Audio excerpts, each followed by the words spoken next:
دادستانی سوخت درخواست زمان تفتیش پرونده از حبس پیشکی آزاد کردن خیرالله میرسعیدوف روزنامه‌نگار و رهبر تیم حاضر جوابان تاجیکستان را رد کرد. وکیل دفاعی او اسکر تورسونوف روز 11 دکبر از مقامات رسما درخواست کرده بود که زیر حمایه‌اش را از محبس رها کنند تا که زمان تفتیش به پیشنهاد سندهای استفاده مبلغ‌های بودجه برای فعالیت دسته حاضر جوابان امکان پیدا کند. حبیب الله میرسعیدوف پدر خیرالله میرسعیدوف روز 18 دکبر در صحبت با رادیوی آزادی گفت که مقامات دادستانی ولایت سوخت درخواست پسرش و وکیل دفاعی او را در مورد زمان تفتیش پرونده از حبس پیشکی آزاد کردن او را رد کردند. حبیب الله میرسعیدوف همچنین گفت که تا حال اجازه دیدار با پسرش را به او ندادند و با خیرالله ملاقات و صحبت نداشته است.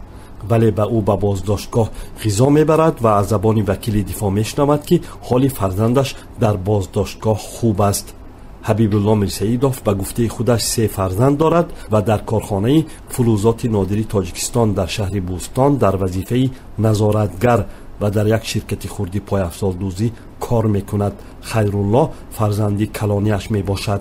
حبیب الله میرسعیدوف به بیگناه بودن پسرش باور دارد و میگوید که پسرش قبل از بازداشت بارها میگفت که فعالیت او و دستش شفاف میباشد. بنابراین به قول او اگر زمان تفتیش پرونده او را رها میکردند سندهای ضروری را جهت سفید کردنش پیشنهاد میکرد. او افزود: زندگی قریب که من کار کردن نمیتونم، همین نوترینش کنم، کار با رفته آمدوشم یا نامدوشم قریب که خودم نمیدانم. خیرالله میرسعیدوف روز 5 دکبر برای صحبت به بینای دادستانی ولایت سوخت دعوت و بازداشت گردید.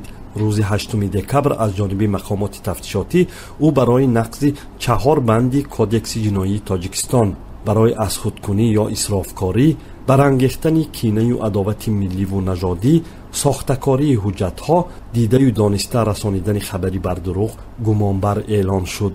بازداشت خیرالله میرسعیدوف در ارتباط به فعالیت کاریش در دسته حاضر جوابان تاجیکستان در بین همکسبانش و محافل روزنامه‌نگاری و حاضر جوابان کشور نگرانی‌هایی را به بار آورده است. آنچه بیشتر مایه صحبت هاست اعلان اتهامی برانگیختن کینه و عداوت ملی و نژادی و دینی علیه اوست.